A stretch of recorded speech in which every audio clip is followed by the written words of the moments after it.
இப்ப இந்த புத்தக வெளியீட்டுக்கு பிறகு கூட சில நண்பர்கள் வந்து அதை பகிர்ந்துக்கிட்டாங்க.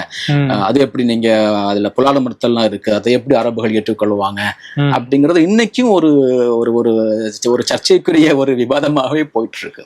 நான் இது சம்பந்தமாக ஒரு கட்டுரை எழுதியிருக்கேன்.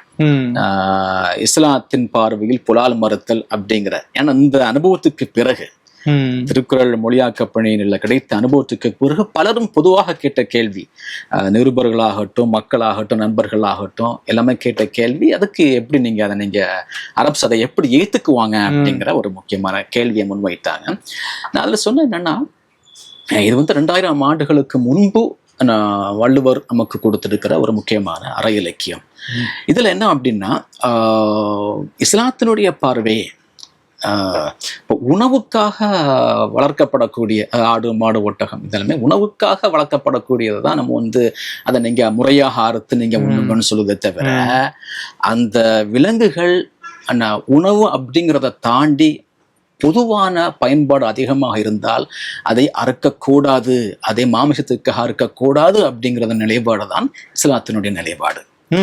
உங்களுக்கு இது வியப்பாக இருக்கும். நான் உங்களுக்கு ஒரு உதாரணம் சொல்றேன்.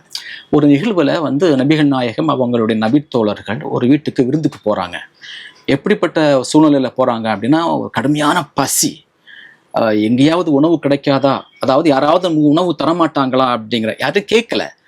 ஒரு வீட்டுக்கு போகும்போது அவங்க வந்து வீட்டில் உள்ளவங்க அவங்களுக்கு விருந்து கொடுக்கக்கூடிய அந்த ஆயத்த பணிகளில் இறங்கும் போது நபிகள் நாயகம் சொன்ன ஒரு வார்த்தை வந்து மிக முக்கியமான ஒரு வரலாற்று குறிப்பு. அவங்க சொன்னாங்க, நீங்கள் இந்த பால் தரக்கூடிய ஆடு உங்க வீட்டில் இருந்ததுன்னா அந்த ஆட்டை இந்த உணவுக்காக நீங்க அறுக்கக்கூடாது அப்படின்னு தடை போட்டாங்க. இதுல பெரிய ஒரு ஒரு ப்ரொடக்ஷன் அப்படிங்கிறது அங்கே இருக்கு. உணவு அப்படிங்கிறது ஒரு நேரத்துக்கு சாப்பிட்றோம், அதன் மூலமாக கிடைக்கக்கூடிய அந்த பால் ஆயிரக்கணக்கான மக்களுக்கு பயன்படும். இன்னும் அந்த ஆட்டின் மூலமாக பல்வேறு ப்ரொடக்ஷன் வந்து உற்பத்திகள் வந்து கொண்டே இருக்கும்.